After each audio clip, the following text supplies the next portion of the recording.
Why, hello there YouTube and welcome to a random review. I'm Random Ross. I got my Joker shirt on again, and yes, today I'm reviewing Joker Folie A Deux, which is French for Madness of Two.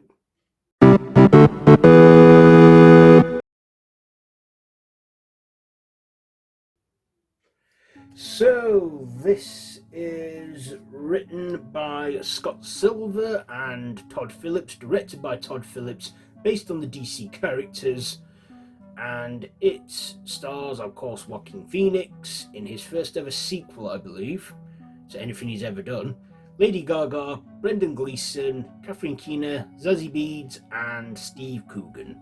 So this is, of course, a sequel to 2019's Joker, where we see an opening sequence which is all animation, which is like Looney Tunes, giving us a quick recap of why he's where he is. And it's 2 years later, and Arthur Fleck is now deemed fit for trial, and we see him on trial with his followers and his supporters, one of them being Lee or Harleen Quinzel, and we see through his mind his fantasies he has of her, and the fantasizing of a living jukebox musical, and we see him on trial, we see him, again, him delve his madness and stuff, and what have you, and yeah, we see sort of the aftermath of the events of the first movie 2 years later for them, but 5 years for us. So what did I like about this one? Well, I thought the musical numbers, I mean, I knew this was going to be partly jukebox musical, and I thought, yeah, they've got Lady Gaga in it, and she is going to, obviously, have her use her singing talents. I feel that was a good way to work around that, make it a part jukebox musical within his mind, or her mind and stuff. Of course, they do a bit of a change up with Harley Quinn, like she's a person that's willingly checked herself in at Arkham, and she's studied psychology or what have you. So they've retold the character a bit. She also lies to Arthur about a few things here and there. I mean, though, Lady Gaga had big shoes to fill from, Margot Robbie's portrayal, and I liked her darker, more down-to-earth take on it. But if it comes to favourite, Harley Quinn's in live action, I've got to give it to, Margot Robbie. And like I said, Joaquin Phoenix was great as, Arthur Fleck, Joker, and we see, things mainly through his mind, like thinking, what is this real? Is that fantasy? Is he imagining this? Especially that cell scene.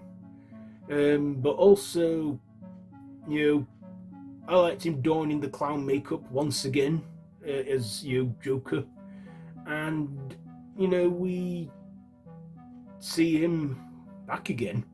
Of course, at the ending then makes me think: is he really the Joker, or is he really the Joker? I don't know. I won't give anything away about the end, but all I say is you got to watch to find that out. This film was about 2 hours and 18 minutes, but it didn't feel that long. It kind of flew by pretty quick for me. It was a lot more fast-paced than the previous film, and there was a lot more. This one is basically like a courtroom drama, more than an actual crime thriller or anything like that. But it is more of a realistic take on the Joker, on his villainy and stuff. We see Harvey Dent in this, as a district attorney and that, and see him in there. We also, see other characters that are new from this one, and yeah. But is it as good as the first film? I would say not. I much prefer the first film, where it sort of delves into like mental illness and stuff like people can relate to. But of course it does that in this one. But if you say which is the better one, I would say the first one.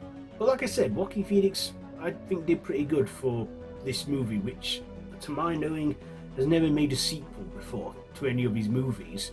But first time for everything. I mean, look at Denzel Washington. He'd never done a sequel to Equalizer 2 or Gwyneth Paltrow till she did her sequel, Iron Man 2. So, yeah. So, I thought this was a decent one. It was okay. Like I said, it had some of its moments that it delved too much into fantasy. Also Arthur you didn't really see Arthur with that laughing condition much in it. He still had it, he still laughed, but not as frequent as like the previous movie anyway. I think I've said enough about this now. Let's get to the ratings. So what am I going to rate this one? I'll probably give it a 3 out of 5. 3 out of 5. So it's still a watchable movie. Will I go and see it again? Probably not in cinemas. Maybe when it's available on home release. That's it for this one. So what did you think to it? Did you like it? Do you not like it? Also, if you love horror content, I have a channel for that down below too, and I'm doing something special for it because it's October, so yeah, at the time of recording this video. So, yep, that's it for this one. So, until next time, I bid you all a goodbye.